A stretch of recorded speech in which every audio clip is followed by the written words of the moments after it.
number 13 says, these are the expressions. All these are the expressions. जरा ये सारी expressions हैं, इनको जरा देखिए और इनका हिंदी अर्थ कैसा होता है, that is also written as well as साथ साथ, together with के साथ. Likewise, Hindi meanings of all the expressions are also written. तो ये जो है, इसके बारे में ये जानना है कि all these expressions connect two subjects. ये सारा expressions दो subjects को connect करता है. यानी subject एक यहाँ होगा, फिर as well as के बाद एक और subject होगा. इस subject यहाँ भी होगा, together with के बाद यहाँ भी subject होगा. In the same way, हर में यहाँ भी सब्जेक्ट, यहाँ भी सब्जेक्ट, सब में. अब जब दोनों सब्जेक्ट्स अगर डिफरेंट पर्सन्स में हो, नंबर में हो, तो फिर वर्ब कैसे लगाएंगे? तो इन सबों से अगर दो सब्जेक्ट्स कनेक्ट रहता है तो हम लोग वर्ब किसके मुताबिक लगाते हैं? फर्स्ट सब्जेक्ट के मुताबिक. यानी फर्स्ट सब्जेक्ट जो यहाँ लिखा होता है उसी के अनुसार यहाँ पर वर्ब लगाएंगे, इसके अनुसार नहीं. सारे में वही बात है. तो एक एग्जाम्पल से समझें. जैसे एक क्वेश्चन है, Prachi together with her friends ... coming. अब इसमें पढ़कर देखिए और क्या होगा. Prachi together with her friends is होगा या आ होगा? तो ध्यान से देखो, ये टुगेदर विद है.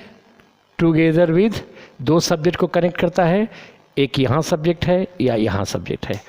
तो वर्ब किसके मुताबिक लगाएंगे? प्राची सिंगुलर है तो इसको चाहिए ईच. फ्रेंड्स प्लूरल है, इसको चाहिए are.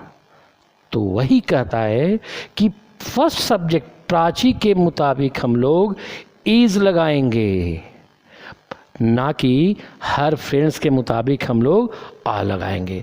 Now second question, Rohit as well as I ... responsible.